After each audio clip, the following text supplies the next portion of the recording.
Thank you. Okay, so welcome everyone to the Weatherization Network monthly meeting for October. We're glad to have you all here. And the next slide is going to go over our agenda items.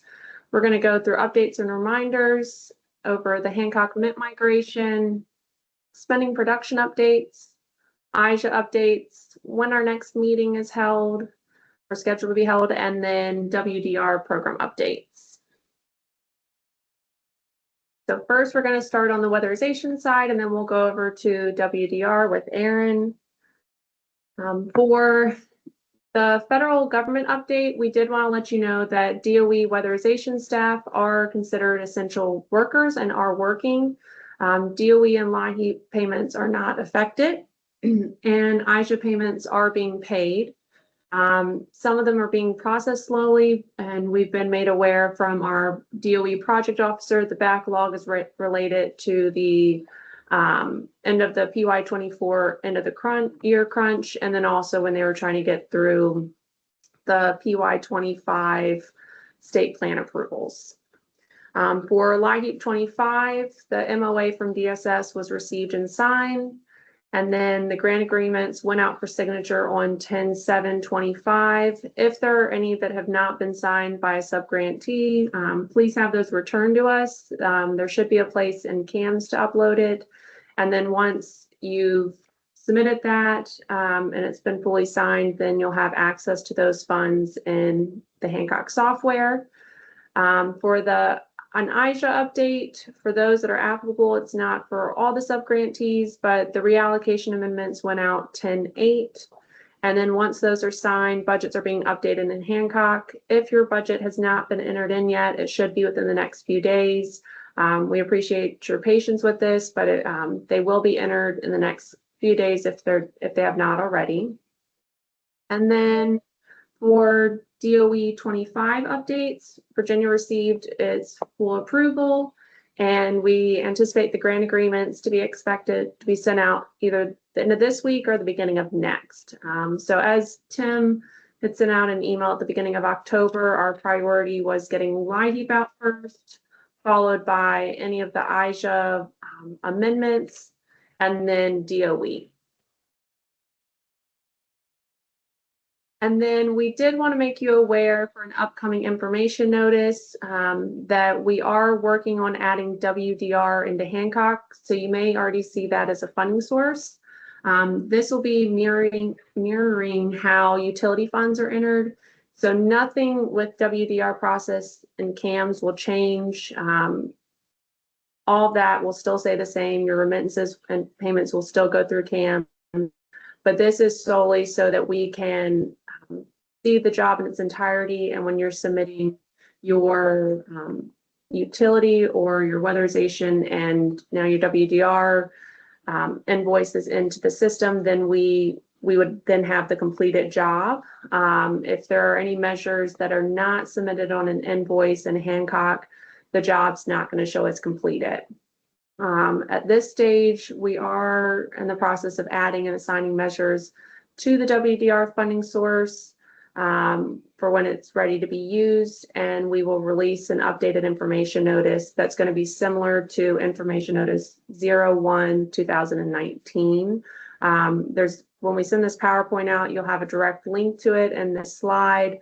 But if you go to our DHCD website on the information notice page for the weatherization program, you can locate it there as well. And then for our Hancock Cloud Mint migration, if you have not provided your updated measures list to DHCD, please do so now. And then for November, we're going to have 3 user trainings, which are going to be intake, audit, and closeout. We will have videos recorded.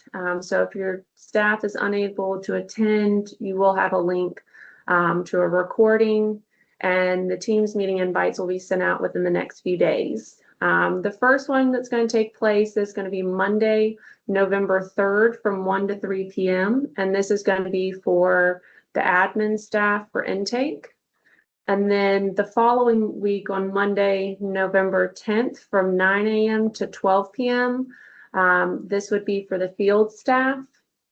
And then for Wednesday, November 12th, from 11:30 to 1:30 p.m., this will be for more of the admin staff and for closeout. And then in December, we will have twin operations rehearsal by all providers, and we're going to request for you to have two projects each submitted into Hancock Cloud. And then our user list updates will be due to DHCD at the end of December. And then as stated last month, our go live date currently is still January 12th.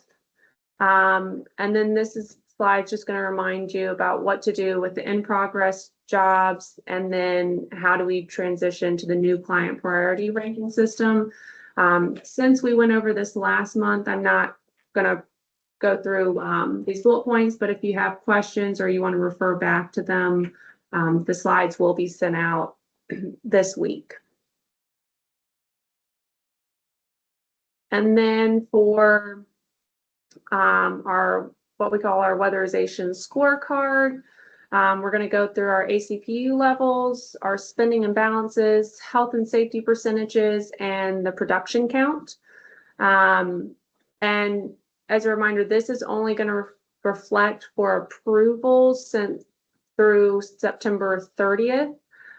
So it's not going to account for anything that's been marked as approved after that date.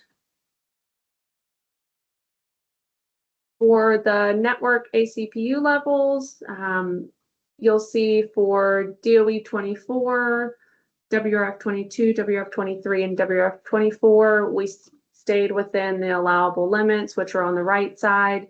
For LIHEAP, you will see that we're still elevated. However, we do have flexibility for that ACPU to be elevated in our LIHEAP state plan. However, as close as we can, we would like it to be near the program year for DOE 24, which would be 8,497. For IJA, again, you can see we're still elevated. It's slowly inching up and down, but we do need to bring that one down, like we've said in the past. Every meeting we have with DOE, and sometimes in between, they do check in on our ACPU level, because we are at that halfway point for that grant cycle. And while this is an average of PY22 through PY28, so we don't know the exact amount, our working goal is the PY or program year 25 number, which is 8,547. And as our DOE project officer points out, the longer we stay elevated, it's just going to become more difficult to bring it down. And at the end of the grant cycle, if we are elevated as a network, then any subgrantee that's elevated is going to owe money back to DOE. So we'll still want to keep working on bringing that down. And then for our network health and safety percentages, again, these are as of 9/30. So by closeout for DOE 24 and LIHEAP 24, these did adjust some. But these are for the health and safety expenses that had been charged at that time, divided by the total program operations in the budgets. So we're at 13.7% for DOE 24, 14.32 for LIHEAP, and 7.3 for IJA. And for DOE 24, we did close out the grant, but right now we are working on processing these last two invoices through. So you'll see through 9/30 that there were some expenses there, but we are in the closeout process. And for DOE 24, as long as the invoices go throughout without issues, then our final ACPU should be 7,592, which would be under the allowable ACPU limit. But next month during our network meeting, we can provide you with the closeout amount. For LIHEAP 24, just as a heads up, that one looks like it's going to be a little bit lower than what was on the prior two slides. It'll be more in the $12,600 range. And on some of these, you'll see there's a notation that it does not reflect the October approvals.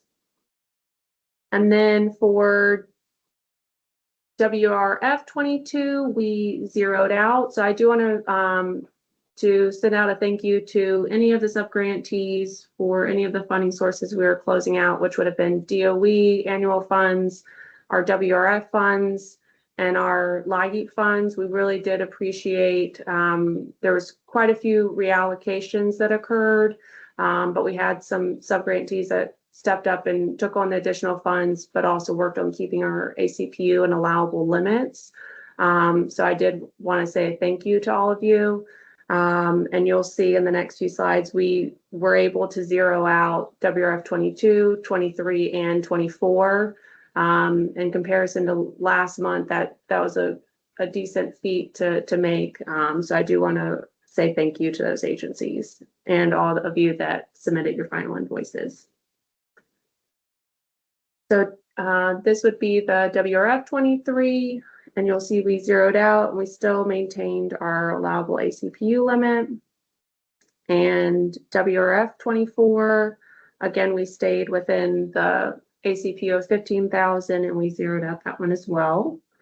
For LIHEAP 24, you're going to see a fairly heavy balance here right now.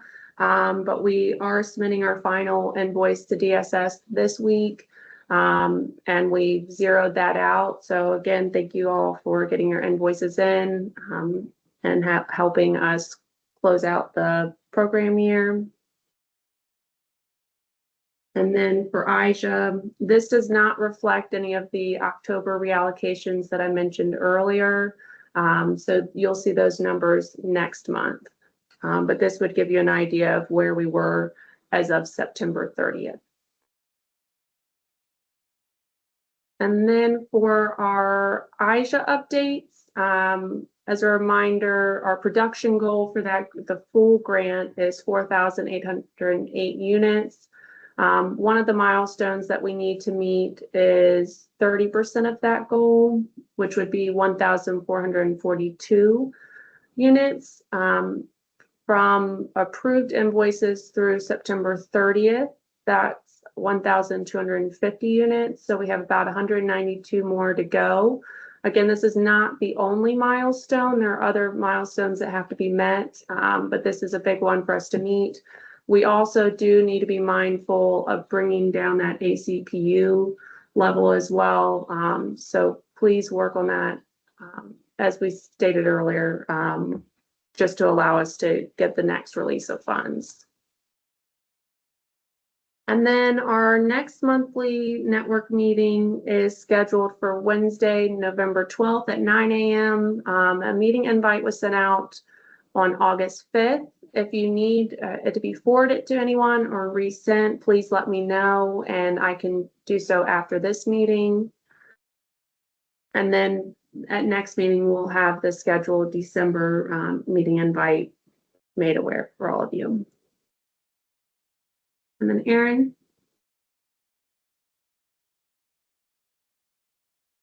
Yeah, thanks, Michelle. Good morning. The name's Shoemaker, Aaron Shoemaker. I'm the Housing Program Administrator at DHCD with the license to run the WDR funds, also known as the Weatherization Deferral Repair Program. Over the course of the next several slides, I will provide WDR updates, reminders, and briefly discuss data on WDR expenditures and remittances. Next slide, please. Here's an overview of today's WDR updates and reminders. It's going to be quite brief. First and foremost, as always, you can check the WDR webpage on the DHCD site for the most recent version of each WDR form. I went ahead and actually just listed them all here so you know which ones have been updated when. And yeah, some of them were updated this year. So just make sure that you're using them, so we still get some of the old forms. Last month, we sent out the WDR information notice 022025 on HVAC cost limits, and we went over it and the September monthly network presentation. I'll discuss it on a forthcoming slide again. Repetition is always helpful, can be. Also, so that I have more than 2 slides to present. I'll have 3. And then also, we're going to go over the WDR remittance and budget numbers, also known as the scorecard. Next slide, please. So I sent out the WDR information notice last month to the network via email, and it went into effect on September the 11th, 2000, this year. Information notice 022025, that's the year. Simply adds 3 words to the WDR program manual that we hadn't carried forward when we updated the cost limit section with the last information notice and subsequent program manual update. Simply the maximum amount of WDR funds that can be used on HVAC repair category on an individual single-family job. It's determined by system rather than the entire category. So unlike all of the other repair categories where it's $15,000 for that category for WDR, the $15,000 limit is by HVAC system. And this is how we've been running the program essentially since the beginning. We just hadn't carried this language forward. But basically, if you have a $15,000 mini split system in the downstairs and you need to have a separate mini split system in the upstairs, the both cost limits is for each of those systems, not for the whole house. Anyways, so yeah, this language has been updated. And we can go to the next slide now, please. We're already here. The next 2 slides, including this one, contain the detailed data regarding the WDR expenditures and balances based on submitted WDR remittances in CAMS, submitted, not necessarily approved. I will be going over the data in detail during this presentation. I mean, not really detail, but if you wish to explore the data in detail, you can do so with the slides when they're sent out after the presentation. We typically email the slides out to the network within the same week as the presentation. But this has the budgets for the 2-year grant agreement, which terminates June 30, 2026, because we've already been through 1 program year, and this is the remaining amount.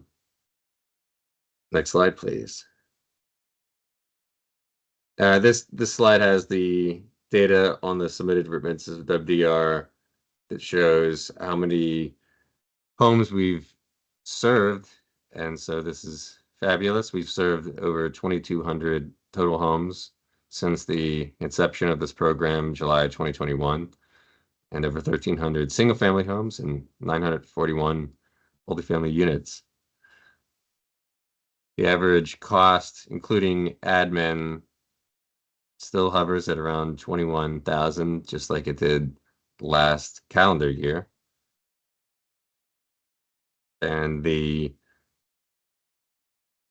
types of repairs that are being funded through WDR has stayed fairly consistent as well, with about half the jobs, a little over half, having roofs, and about 60% having HVAC. And then you can see the other categories and so forth on that chart. Very interesting. This concludes the WDR program update. Thank you for listening, and feel free to put any questions you have in the chat. Have a wonderful Wednesday.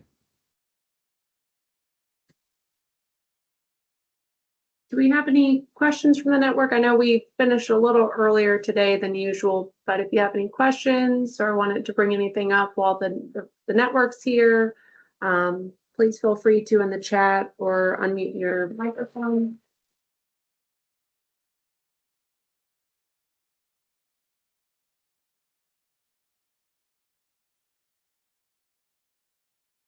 It's a quiet bunch today. Oh, there's a question. Yeah, I was just going to second Stephanie on make sure, reminder of the WAG group sign up.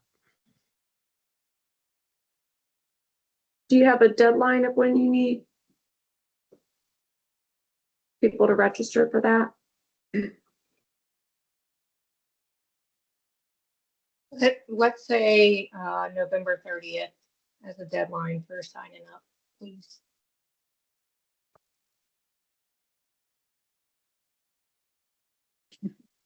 Brag.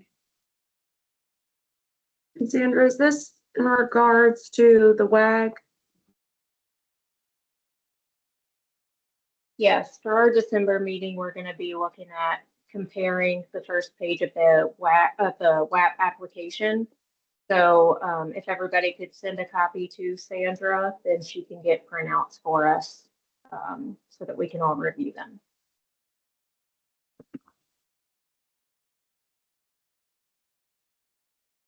Anyone else want to bring any questions or comments?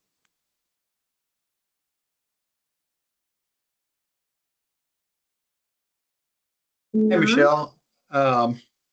Question: if an agency is waiting for payment or reimbursement, and subsequently they have to go in and use a line of credit or something like that, or another tool that charges them interest, is that interest an allowable expense with the grant?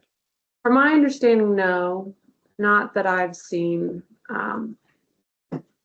And I did forget to mention earlier, I think you see it in your grant agreements, and it may have been mentioned in the email, but DOE would be retroactive to 7/1 of 25, and then LIHEAP will be for 25 will be retroactive to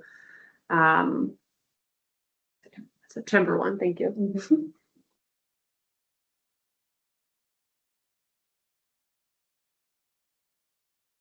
And if we don't have any other questions or comments, we will end our recording. And then again, we should be able to be sending out the recording and the PowerPoint sometime this week. Hey, Michelle, can you hear me? Yes.